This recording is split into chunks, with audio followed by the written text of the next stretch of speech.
Bismillahirrahmanirrahim. Assalamualaikum warahmatullahi wabarakatuh.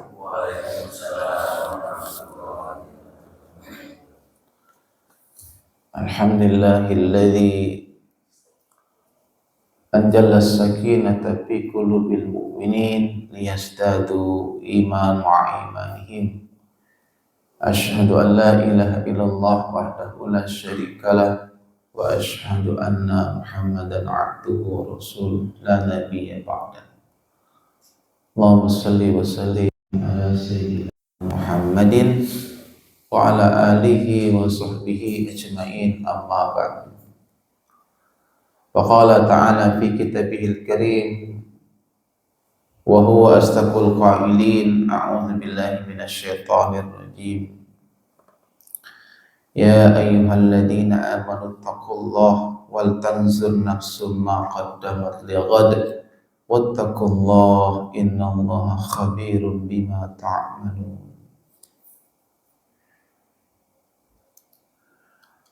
Bapak ibu-ibu jamaah Masjid Baitul Jamil yang dirahmati Allah, alhamdulillah kita bersyukur kepada Allah Subhanahu wa taala. Dengan izinnya, dengan taufik hidayahnya, kita bisa hadir di masjid yang mulia ini. Besar harapan kita, semoga Allah meridhoi kita, semoga Allah menerima amal ibadah kita, semoga amal ini dapat kita jaga, dapat kita rawat sampai napas terakhir kita. Ini mahal jemaah sekalian. Ini nikmat ini kalau dihitung dengan materi nggak bakal bisa kehitung jemaah sekalian. Kita bisa, bahkan banyak orang bisa bepergian jauh untuk sesuatu yang sifatnya fana, ini dunia.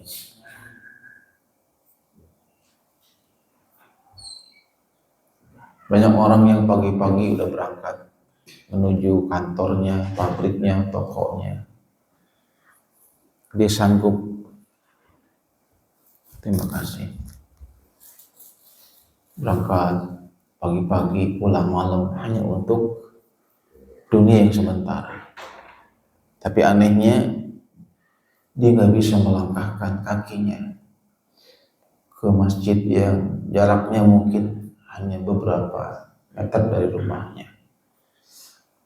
Makanya bersyukur di sela-sela waktu kita bisa melangkahkan kaki ini untuk menuju rumah Allah. Semoga tiap langkah yang kita langkahkan ini menjadi penghapus dosa-dosa kita. Inilah sebuah sholat yang paling berat bagi orang-orang yang hatinya ada sifat kemunafikan. Makanya Nabi kita Muhammad SAW memberikan motivasi buat kita dengan sabdanya, man shalla subha fi jama'atin faka'annama qamal lail kullahu. Barang siapa yang subuhnya berjamaah, maka seolah-olah dia sudah sholat seluruh malamnya.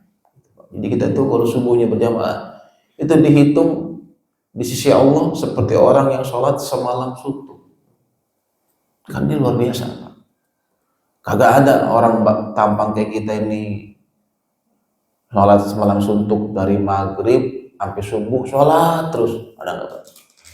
Ada yang sanggup? Nggak ada. Dalam sejarah kewalian saja hanya Robi'ah al-Adawiyah yang sanggup sholat 1000 rakaat setiap malam. Itu pun masih tidur, ya kan? Nah, kita nggak akan sanggup.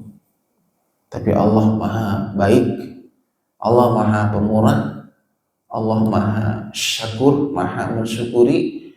Dan makna syakur itu adalah Allah akan membalas kebaikan hambanya yang sedikit tapi dengan balasan yang berlipat-lipat ganda. Subuh cuma 2 rakaat tapi berjamaah, tapi Allah balas seperti sholat semalam suntuk. Itulah sifat syakurnya Allah, maha mensyukurinya Allah. Ya, Masya Allah. Nah, mudah-mudahan sholat kita ini nanti menjadi pembela saat kita nanti di alam kubur, ya Mas kalian. Di dalam kitab Fiqhus Sunnah yang ditulis oleh Syekh Dr. Said Sadiq di bab tentang janais, bab tentang jenazah. Di situ ada sebuah hadis sahih yang Nabi di situ bersabda, apabila mayit itu dimasukkan ke dalam kubur, kemudian ditinggalkan oleh yang menguburkan, baik itu keluarganya, anak, handai tolong, ditinggalkan, baru 3 langkah ditinggalkan, dia mendengar bunyi gesekan kaki-kaki yang berjalan di atasnya. Jadi pendengaran orang mati itu lebih sensitif, lebih peka ketimbang orang hidup, Pak. Sama halnya penglihatan orang yang mati itu lebih tajam, lebih peka ketimbang kita yang hidup. Jadi orang yang mati dalam kubur itu, meskipun dia udah rapat ditutup dengan papan, ditutup lagi dengan tanah semeter lebih, kan gelap tuh, nggak ada cahaya sama sekali. Tapi dia bisa ngelihat siapa yang datang ke kuburnya, dia lihat satu-satu. Saking tajamnya matanya tuh. Dia bisa mendengar bunyi sendal orang yang jalan di atasnya, mendengar. Kata Nabi, ketika ditinggalkan oleh keluarganya, teman-temannya yang mengantarkannya, datanglah malaikat menghampirinya. Jika dia orang beriman, yang soleh, yang baik, maka amal-amalnya itu mengelilingi dia. Sholat itu akan berdiri di dekat kepalanya, sholat. Kemudian sedekahnya, infaknya, zakatnya, wakafnya itu berdiri di sisi kanannya dia. Puasanya, baik Ramadannya, Senin Kamisnya, Syawalannya, Arafahnya, Muharramnya, dia puasa. Maka puasa itu akan berdiri tepat sebelah sisi kirinya. Amal-amal yang lain, dia anak berbakti sama orang tua, ya, suka nyantuni anak yatim, sering hadir di majelis ilmu, kakinya sering silaturahim. Maka amal-amal itu akan berdiri tepat di sebelah kakinya. Jadi dikelilingi oleh apa? Amal-amalnya. Nah, ketika malaikat itu datang, Munkar Nakir datang. Dari mana datangnya awalnya? Dari kepala dulu, Pak. Datang ke sebelah kepala. Dengan izin Allah. Wallahi, itu sholat yang kita kerjakan dengan khusyuk, dengan ikhlas, bisa ngomong, Pak. Bisa bicara. Apa kata sholat, Pak? Dia berkata, hai malaikat Munkar dan Nakir, orang ini sering sujud, gak bisa engkau masuk lewat sini. Orang ini sering sholat, gak bisa kau tanya orang ini dari sebelah sini. Berarti sholat itu menjadi apa?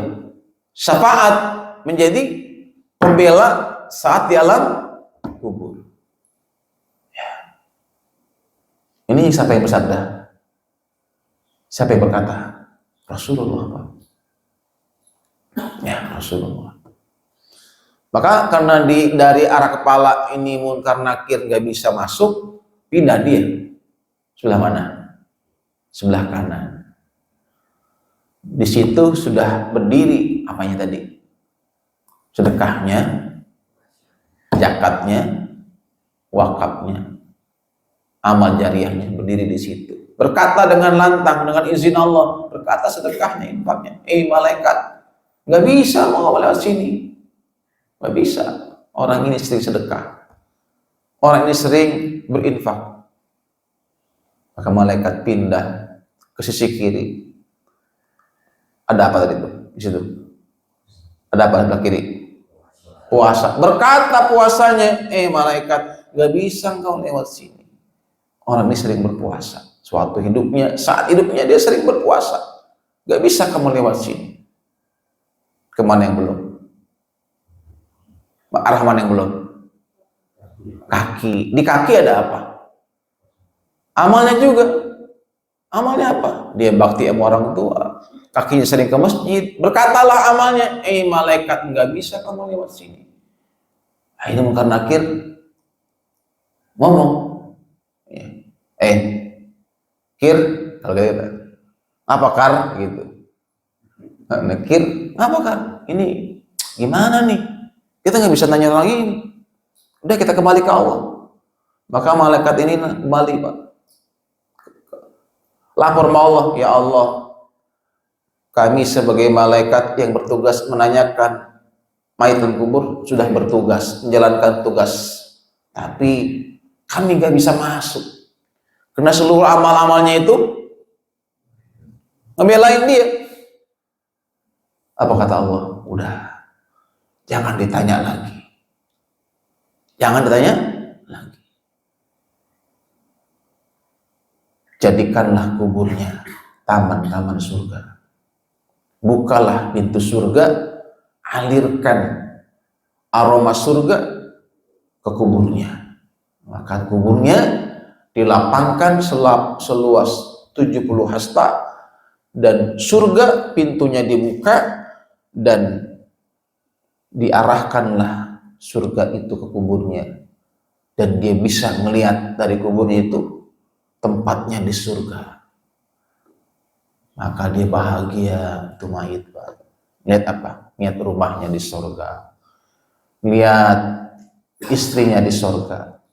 Sedang manggil-manggil dia, ayo sini cepetan gitu. Maka itu mayit, ya Allah, indah betul surga, percepatlah hari kiamat ya Allah. Gue gak sabar nih, pengen ke surga.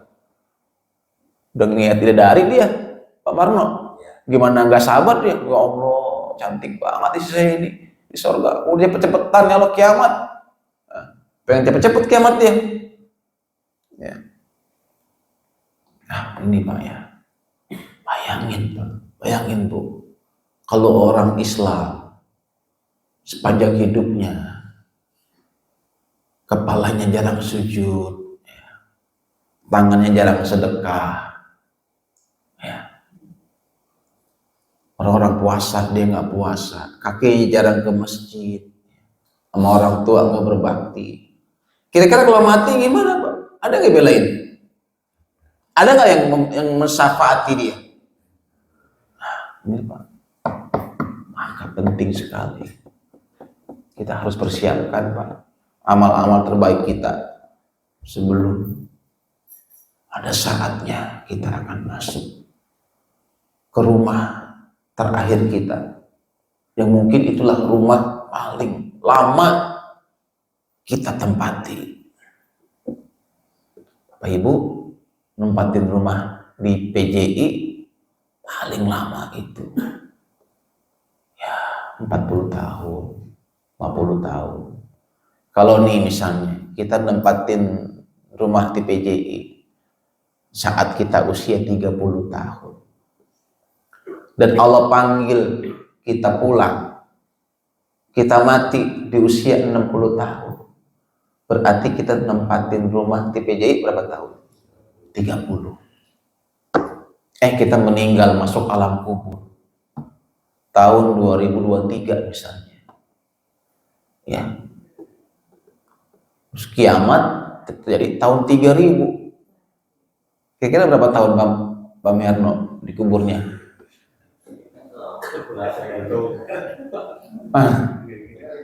2023 kiamat yang 3000 berapa tahun? 970 tahun. Ya Allah sangat. Berarti lamaan mana tuh? Tinggal di dunia apa dikubur? Dikubur. Jadi boleh jadi Bapak Ibu sekalian, boleh jadi rumah yang paling lama kita tempati adalah kubur kita.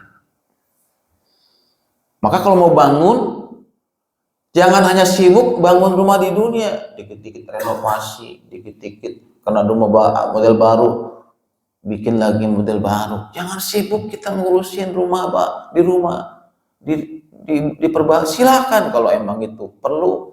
Kita punya anak banyak, bikin kamar lagi, silakan. Tapi jangan lupa, kita akan menempati rumah terakhir kita, rumah yang paling lama ditempati, itulah kubur kita. Semua kita akan masuk sana, Pak. Ya, semua akan masuk sana. Permasalahannya adalah kita ingin rumah kita di kubur itu menjadi taman surga atau jadi jurang api neraka. Itu aja. Ya, tadi ingat ya, nasib kita nanti di yaumil akhir, nasib kita nanti di hari kiamat itu ya ditentukan saat kita masuk alam kubur. Artinya gini, kalau nasib kita di alam kubur bahagia, dijadikan kubur kita taman surga, selamat dari pertanyaan munkar nakir, ya, bebas dari fitnah kubur, maka otomatis dia akan bahagia di akhirat. Dia akan selamat dari azab api neraka. Tapi kebalikannya, bila mana dia nggak selamat dari pertanyaan munkar nakir, kuburnya menjadi jurang api neraka, dipastikan dia akan menderita, akan mengalami siksa yang lebih pedih di yaumil qiyamah. Maka mari persiapkan, Pak, bekal kita untuk mati. Makanya Nabi sampai bersabda, aksiru zikro hazimil lajat. Perbanyaklah kalian mengingat-ingat yang akan memutus kenikmatan. Banyak-banyak kata Nabi.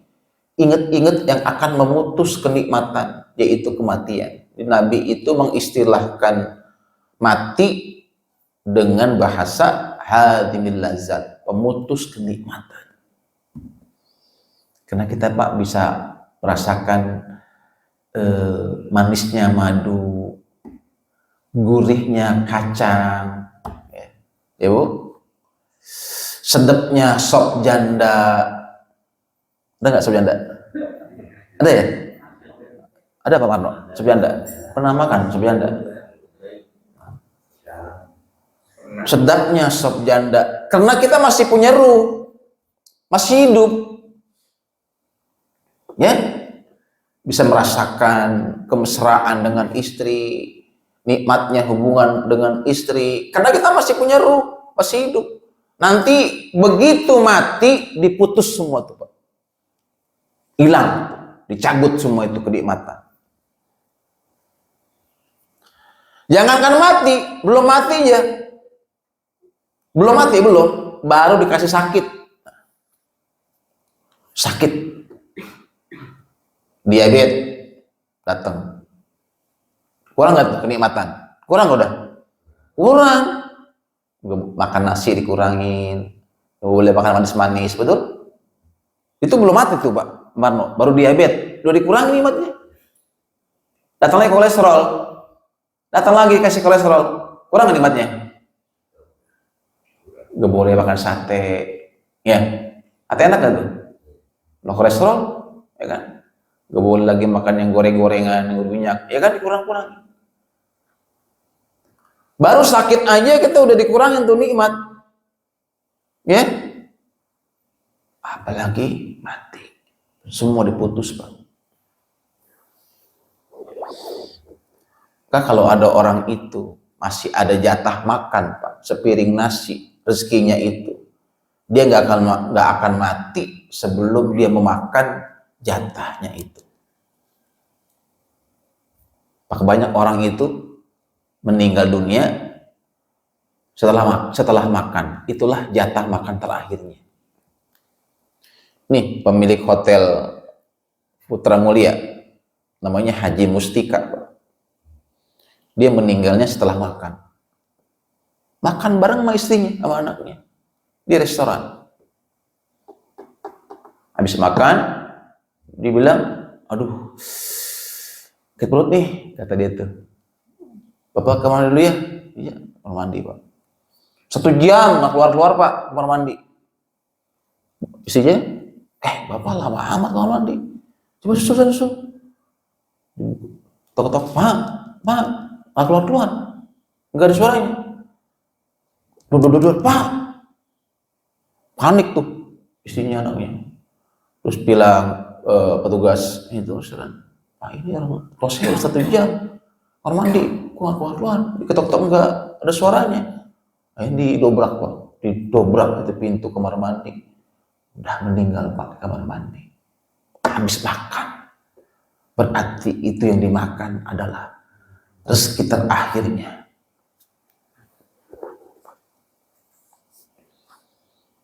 Terus tetangga saya, Pak, kuli bangunan. Zuhur dia pulang. Kan orang kuli itu kadang ada yang dapat makan, ada yang enggak. Karena nggak dapat makan, dia pulang makan di rumah. Kontraknya di kontrakan ayah saya. Dia makan siang itu. Itulah makan siang terakhir dia. Bisa makan siang, ya, dia berdiri, misalnya, loh ini kok kayak gempa bumi? Gempa ya, Mak? Enggak gempa. Ini kok kayak gempa? Sempoyongan jatuh, meninggal, Pak. Meninggalnya habis makan. Itulah jatah terakhirnya. Jadi Allah nggak akan mencabut nyawa kita sebelum seluruh rezeki kita disempurnakan. Kalau kita memang takdirnya, Pak Marno takdirnya misalnya, dia harus menghabiskan 1000 piring selama hidupnya, maka dia nggak akan meninggal sebelum 1 piring itu dihabisin. Ada air segelas yang belum diminum, maka sebelum diminum air itu dia gak akan mati. Allah gak akan mengurangi, Pak, jatah rezeki kita. Pasti Allah sempurnakan sebelum ajal. Nah, kita kira-kira gimana? Ya, kita sering kadang-kadang kurang-kurangi ibadah kita. Padahal ajal udah mau deket. Ya, Allah itu membunyikan lonceng kematian 4 kali, Pak. 4 kali. Pertama, saat usia kita 40 tahun. Makanya orang kalau usia 40 tahun itu dia sudah menghabiskan jatah hidupnya lebih separuh dari yang Allah berikan. Karena kan kata Nabi, masa panen umatku adalah antara usia 60 sampai 70 tahun. Artinya umat Nabi Muhammad itu umurnya itu rata-rata jatahnya itu antara 60-70 dan sangat sedikit yang lebih dari itu, lebih dari 70 gitu, dikit, Pak. Kalau orang udah 40 berarti dia sudah berjalan menuju Allah lebih separuh dari usianya. Maka usia 40 itu Allah pertama kali membunyikan lonceng kematian buat dia. Maka kalau orang udah usia 40 tahun itu di Quran Allah menyuruh kita untuk meningkatkan ibadah. Bahkan doa orang 40 tahun itu Allah ajarin doanya di Quran, di Al-Ahqaf. Ada doa yang khusus dibaca kalau orang itu usia 40 tahun. Mesti dihafal doanya, Pak. Nanti buka di Quran, surat Al-Ahqaf.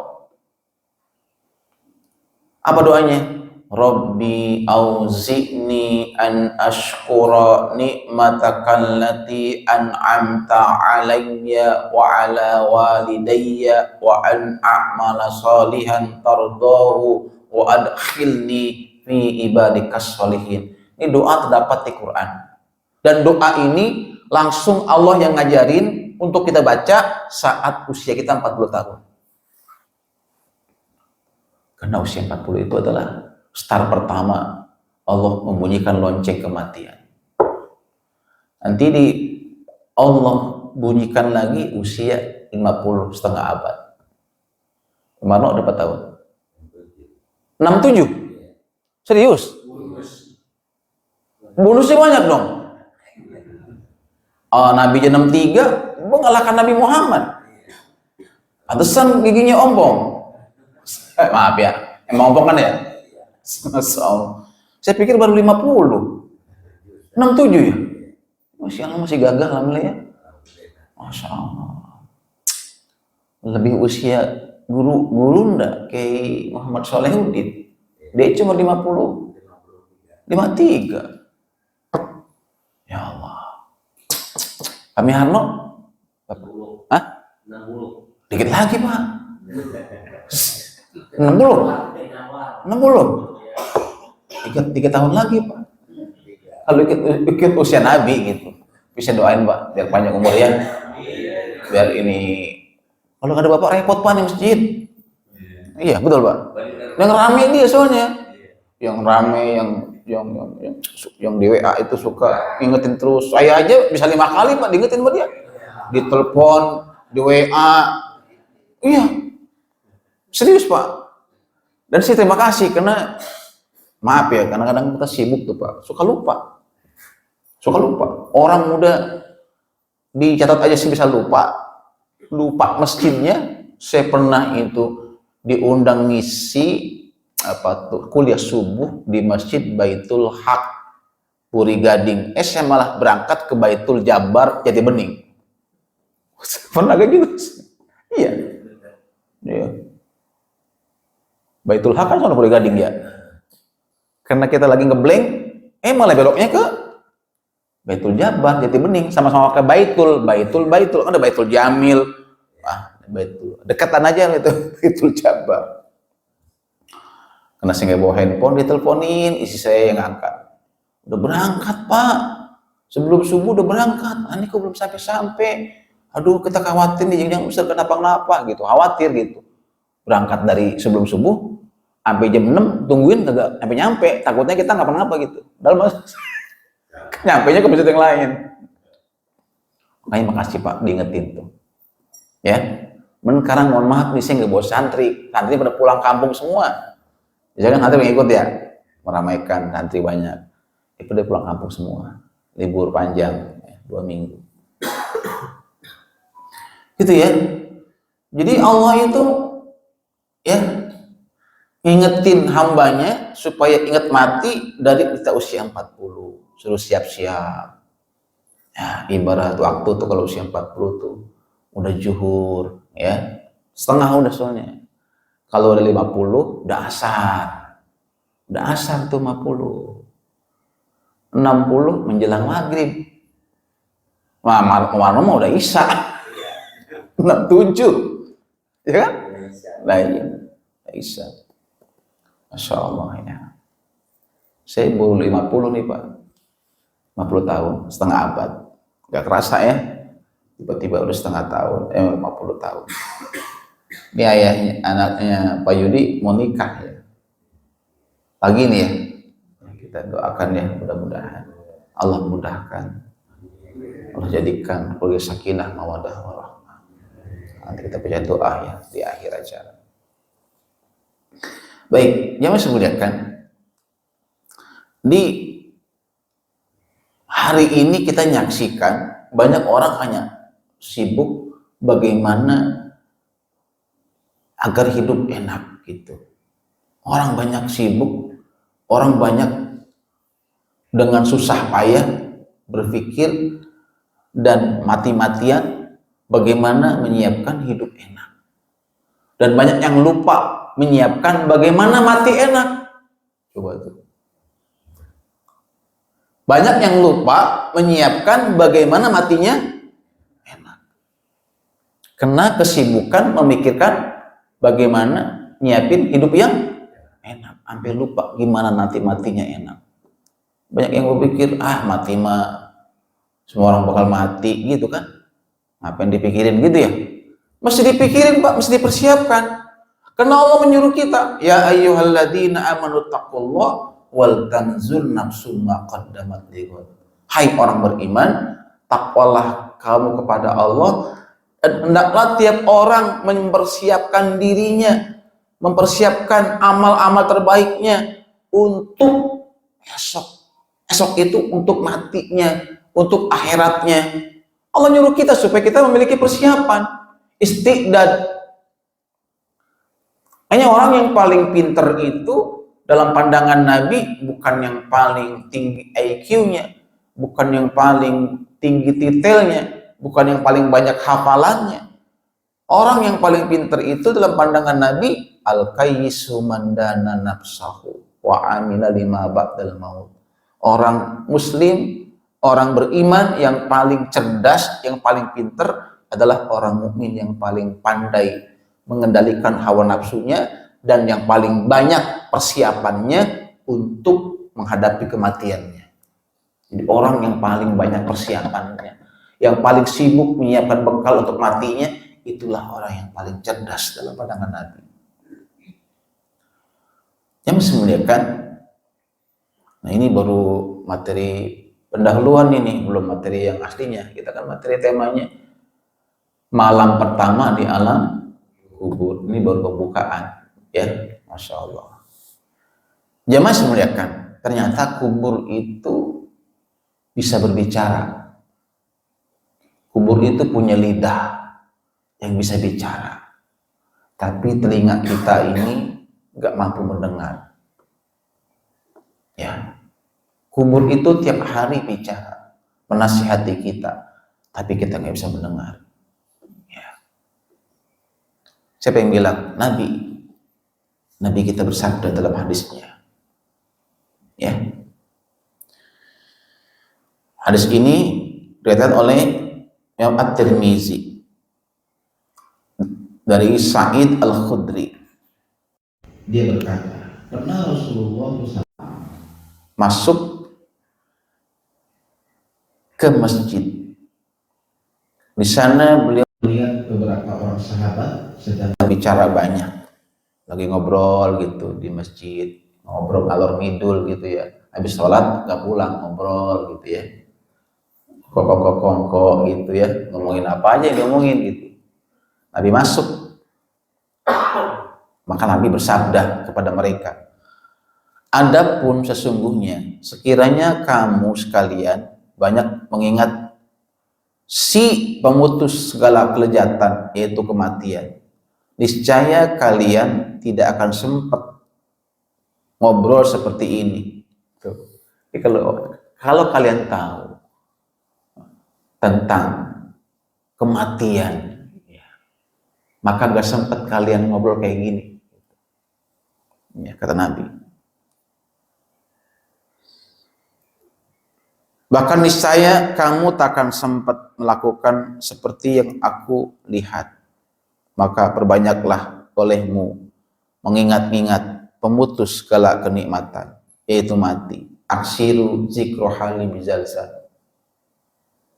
Karena sesungguhnya tidak lewat sehari pun melainkan kubur itu berbicara mengenai dirinya. Kubur berkata, hai manusia, aku ini rumah pengasingan. Aku ini rumah yang sepi. Aku ini rumah berdebu.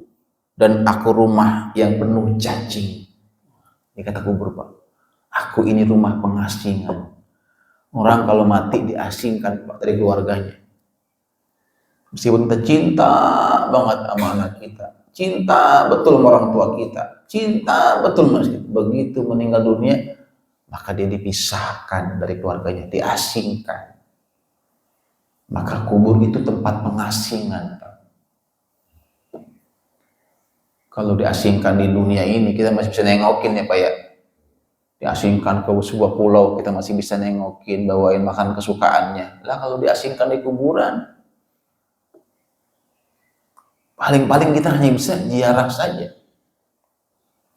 rumah pengasingan. Aku ini rumah yang sepi, Pak. Kubur itu sepi, gelap. Ya, sepi, gelap. Tapi kubur itu akan ramai, akan bercahaya dengan amal-amal kita. Ya, kubur itu gelap, tapi dia akan bercahaya. Ada nur yang akan datang ke kubur kita. Dari mana? Dari amal kita. Quran itu namanya An-Nur, Pak. Quran itu namanya An-Nur. Quran itu namanya ada Asy-Syifa, dia penyembuh. An-Nur, dia ada sebagai cahaya. Maka orang yang sering baca Quran, kuburnya akan bercahaya. Syekh Ali Jabir almarhum, Pak, dia kan hafal Quran 30 juz ya.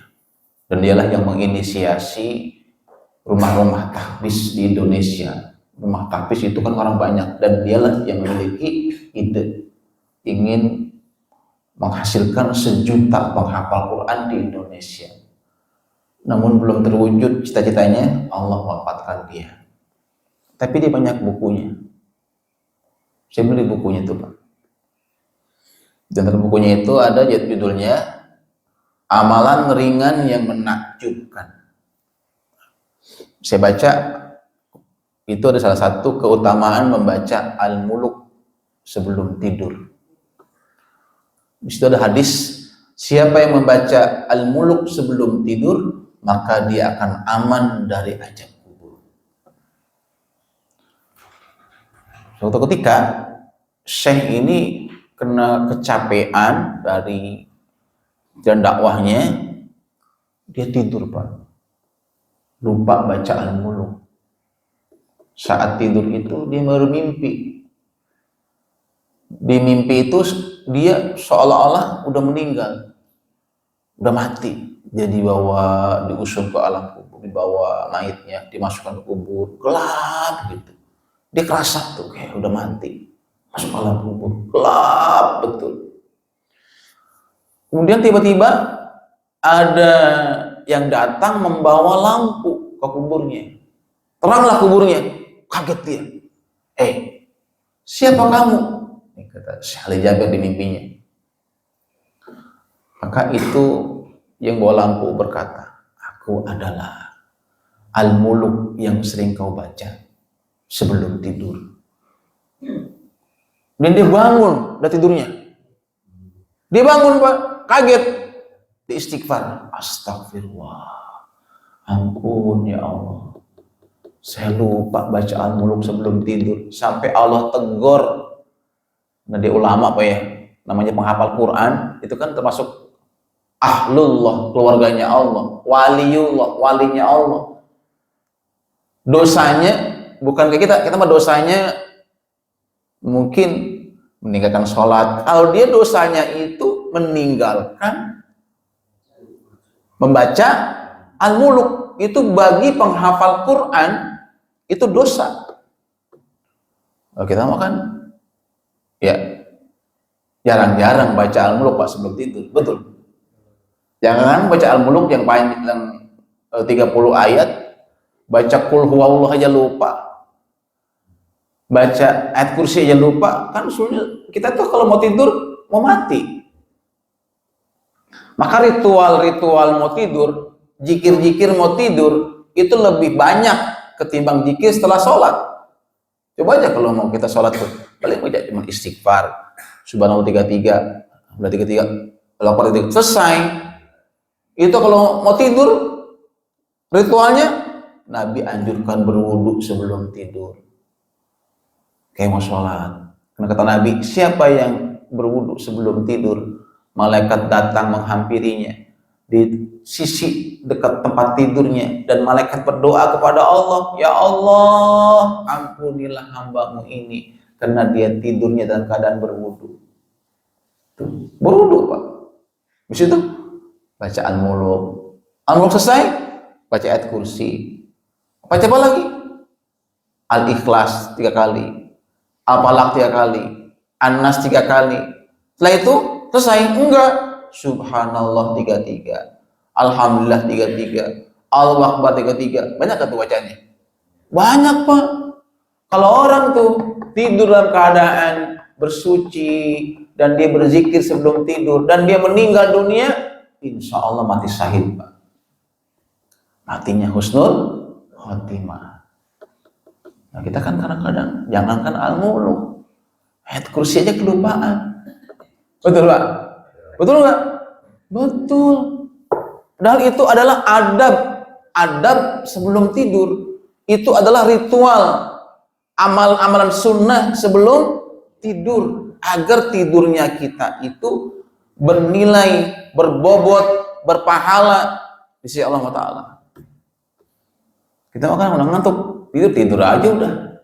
Betul Pak? Iya, lagi capek, udah. Jadi ini Pak, kisah yang disampaikan oleh Syekh Ali Jabir almarhum bahwa kubur itu bercahaya terang dengan bacaan Quran. Maka usahakan Bapak Ibu, saya kasih amalan sebelum tidur itu, usahakan sempetin baca Al-Muluk. Cuma 30 ayat Pak, dibaca itu hanya butuh waktu 5 menit. Lebih lama Bapak buka WA. Bener Bu? Bu, buka WA itu kadang-kadang setengah jam lo nggak kerasa. Serius. Kalau grupnya banyak, grupnya 50.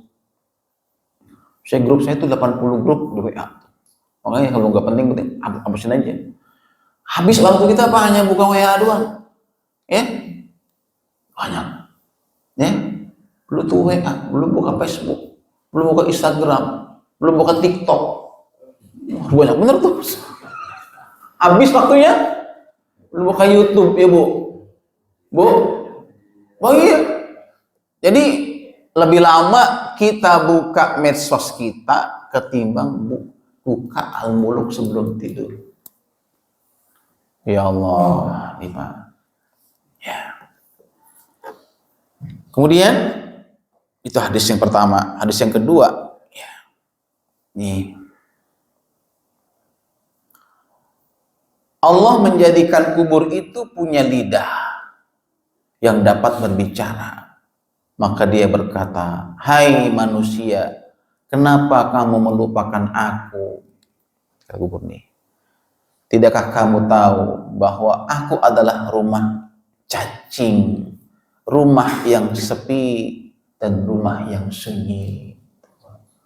Kita akan masuk situ Pak. Kalau kita orang yang beriman, orang soleh, ya, amal kita banyak, rumah cacing itu akan jadi taman surga. Allah haramkan cacing mendekat tubuh kita Pak. Allah haramkan tanah itu memakan tubuh kita. Tanah itu kan makhluk Allah. Kalau Allah bilang, "Hai tanah, dia hambaku, dia kekasihku, jaga dia, jangan kau makan dia." Allah jaga tuh Pak. Maka ada orang mati 100 tahun, begitu dibongkar kuburnya karena ada keperluan, masih utuh. Kenapa? Dijaga. Ada nggak Pak? Banyak kayak gitu Pak. Di Ma'la itu kuburan di kota Mekah, di mana Bunda Khadijah istri Rasulullah dikubur di situ. Dan di situ dikubur juga ulama Indonesia yang bernama Syekh Nawawi Al-Bantani. Pada suatu ketika Arab Saudi ini punya kebijakan, kubur ini kalau sudah lama mesti dibongkar, dan karena waktu itu ada kebutuhan bongkar, termasuk kubur Syekh Imam bongkar. Saat dibongkar kaget penggali kubur. Kenapa? Jenazahnya masih utuh. Padahal dia meninggal sudah lebih 100 tahun. Syekh Nawawi Pak, dia pengarang kitab Nasha'ihul Ibad, ya. Banyak kitab-kitabnya dibaca di pesantren. Ini fakta bahwasanya kubur yang rumah cacing bisa menjadi taman surga buat mayit. Cacing diharamkan masuk kubur. Ya. Bahkan tanah diharamkan untuk menghimpit dia. Tapi kalau yang meninggal koruptor, dana bansos diembat juga. Ada nggak Pak? Ada nggak Bu? Tega-teganya ya. Dana bansos diembat juga ya kan. Dia orang ya penzina, pemabuk, ya ahli maksiat, dia meninggal dunia. Nah itu baru Pak, kubur berubah jadi rumah cacing. Cacing akan datang. Kapan datangnya? Ketika orang usia dikubur itu 14 hari Pak. Meledak itu perutnya, pecah perutnya Pak. Keluarlah nanah dan darah. Dan itu keluarlah belatung dari, maka dimakan tuh dikit-dikit dagingnya. Datanglah cacing tanah, tinggallah tulang belulang. Ya, na'udzubillah min zalik. Tapi kalau orang tuh meninggalnya husnul khotimah, apalagi meninggalnya mati syahid, ya Allah haramkan Pak, gak bakalan ya dimakan cacing. Pernah kan di Uhud itu banjir besar. Di Uhud itu kan ada 70 sahabat yang mati syahid Pak. Ya. Banjir Pak. Karena banjir, erosi kubur itu tanahnya tergerus. Sehingga itu sahabat yang dikubur itu bermunculan apanya? Jenazahnya. Dan saat kubur itu mau direnovasi, kaget. Kenapa? Karena itu sahabat yang udah meninggal 1400 tahun lalu, udah 1000 tahun lebih mereka meninggal, masih utuh jasadnya, bahkan darahnya masih segar Pak, dan wangi darahnya. Ini yang Allah katakan, wala takunu lima yuktusabillah amwat bal ahya. Jangan kamu kira orang yang mati syahid itu mati, bal ahya, bahkan mereka itu hidup. Darahnya masih segar Pak, dan wangi, harum. Ini fakta bahwa kubur itu bisa menjadi taman surga dan jadi jurang api neraka, tergantung persiapan kita. Maka ayo, mumpung dikasih kita sehat Pak, dikasih kita umur panjang, ayo fastabiqul khairat, berlomba-lomba dalam kebaikan. Jadikan Masjid Baitul Jamil ini sebagai saksi nanti di hari kiamat bahwa kita mentaati Allah, bahwa kita di sini sujud kepadanya. Nanti kan pada hari kiamat, bekas kita sujud, bekas kita wudhu, bekas kita berjalan, itu dihadirkan di hari kiamat. Buat apa? Buat saksi. Ya. Inna nahnu nuhyil mauta wa naktubu. Ya kan? Karena di Yasin tuh, inna nahnu nuhyil mauta. Dan sesungguhnya kami akan menghidupkan kembali orang yang mati. Dan kami catat apa yang mereka kerjakan. Maqaddamu wa asarahum, dan kami akan hadirkan asarnya, bekas-bekasnya. Bekas wudhu, bekas sujud, bekas kita duduk di majlis taklim, bekas kita itikaf. Bekas-bekas ketaatan itu Allah hadirkan sebagai saksi. Kalau dia berbuat dosa, Allah hadirkan bekas-bekasnya. Bekas dia zina, ada nggak bekasnya? Pak Marno, apa bekas zina misalnya?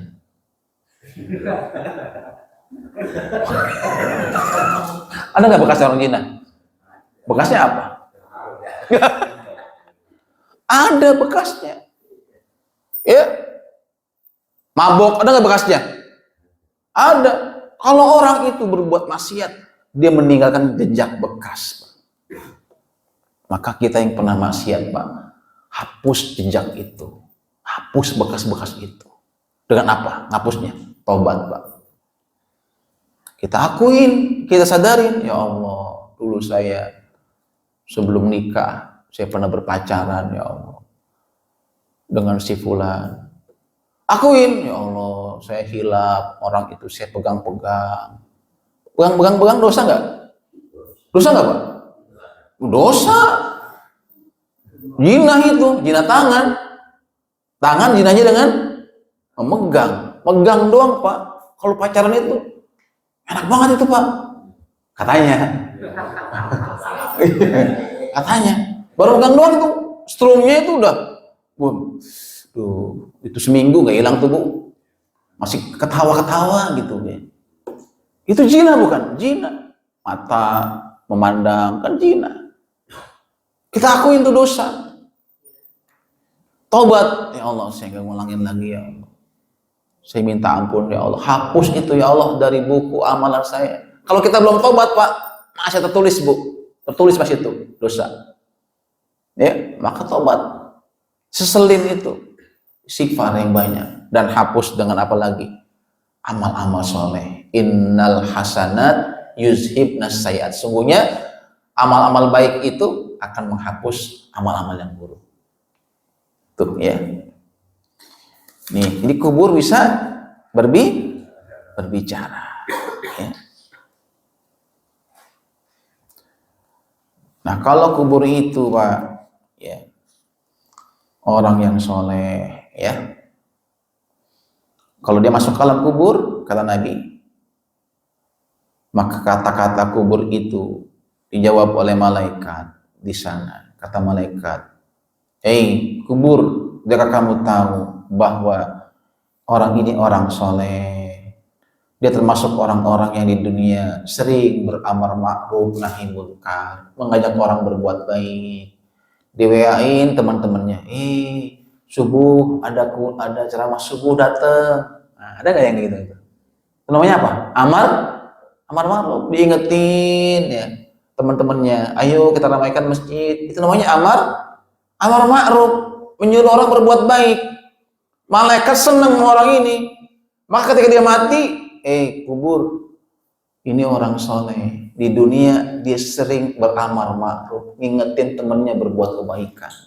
Berarti beramar ma'ruf itu salah satu amalan agar kita selamat dari alam kubur. Bukan cuma sholat, Pak. Amar ma'ruf. Amar ma'ruf itu menyuruh, mengajak orang berbuat yang baik dengan lisan maupun tulisan. Karena kan kita ada WA teman kita, Pak Miharno, ngajak Pak Marno, datang kan dia? Datang dia. Dapat pahala nggak? Dapat. Nggak ngurangin pahalanya dia. Ya Allah, ini masjid, Pak. Kalau masing-masing bapak ngajak teman, yang datang 20 orang, ajak satu, jadi berapa? 20 orang nih yang datang. Nanti bulan depan masing-masing satu orang ngajak satu, jadi 40. Betul? Tapi ngajak kebaikan itu ternyata nggak mudah. Betul, Pak? Kali-kali tungguin, Pak, tok, Pak, ayo subuh berjamaah. Keluar-keluar, tungguin terus, Pak. Bisa begitu? Kayak orang jamaah tablik itu gitu, Pak. Jamaah tablik, Pak. Jamaah tablik itu jamaah yang suka nginep di masjid ya. Dia tuh kalau ngajak orang ditungguin, Pak. Pak, di masjid lagi ada taklim. Iya. Kita belum mandi. Iya, Pak, mandi dulu, Pak. Kita tungguin. Ya, nungguin. Pak. Karena saya pernah, Pak. Marno, saya pernah ngalamin ikut jamaah tablik. Pengen tahu nih apa sih yang dikerjain jamaah tablik. Orang-orang kan bicaranya itu jamaah kompor katanya. Teman-teman bawa kompor ya. Iya. Saya kan orangnya nggak mau menghakimi orang gitu aja. Pengen tahu nih apa sih amalannya. Saya ikut. Ya. Mereka jamaah 3 hari. Wah, bagus, Pak. Programnya bagus. Ya. Ngajak orang baik, ngajak orang ke masjid ya kan. ajak orang untuk dekat sama agama, ajak orang ingat mati, dan dia keliling tuh, namanya jauh lah, keliling Pak, ntar lagi mau azan, ayo ke masjid, dunia sementara Pak, kita bakal mati, begitu, dia ngomong gitu. Wah hebat bener nih, kita aja nggak bisa begitu ya, bener. Datang ke pasar-pasar Pak, ayo ntar lagi azan, ya dagang boleh, tapi kita jangan lupa untuk ibadah sama Allah. Dunia sementara bakal ditinggalkan Pak. Ayo Pak sama-sama kita ke masjid. Yang itu yang dagang kan jadi inget, iya ya. Makasih Pak udah diingetin. Itu yang sadar, terima kasih. Tapi kalau yang apa namanya sombong gitu ya, iya marah tuh Pak datengin. Ada kayak gitu marah dia. Siapa kamu berani-beraninya nasihatin saya? Begitu, ya. Masya Allah. Gimana Pak udah? Suruh belum? Udah. Ya Allah. Ini baru mukadimah nih Pak. Belum masuk ininya. Malam pertamanya belum, ini belum. Maaf ya Ibu. Ya, karena ini panjang. Saya punya kitabnya namanya At-Tazkirah. Di kitab itu ya dijelaskan dengan detail bagaimana proses orang itu saat dicabut nyawanya, ya, bagaimana orang itu saat masuk alam kubur, gimana nanti saat bangkit dari kubur, itu dengan detail disebutkan sama Nabi. Ya, so nanti kita bahas Pak ya di sini, insya Allah. Semua kan kita bakal mati, kullu nafsin za'iqatul, semua kita bakal mati, semua kita bakal masuk alam kubur. Maka sebelum itu datang, ayo kita saling tolong menolong, saling mengingatkan, saling menguatkan untuk ya bersungguh-sungguh menyiapkan bekal yang akan kita bawa untuk menghadap Allah. Karena suka atau nggak suka, cepat atau lambat kita pasti akan sampai.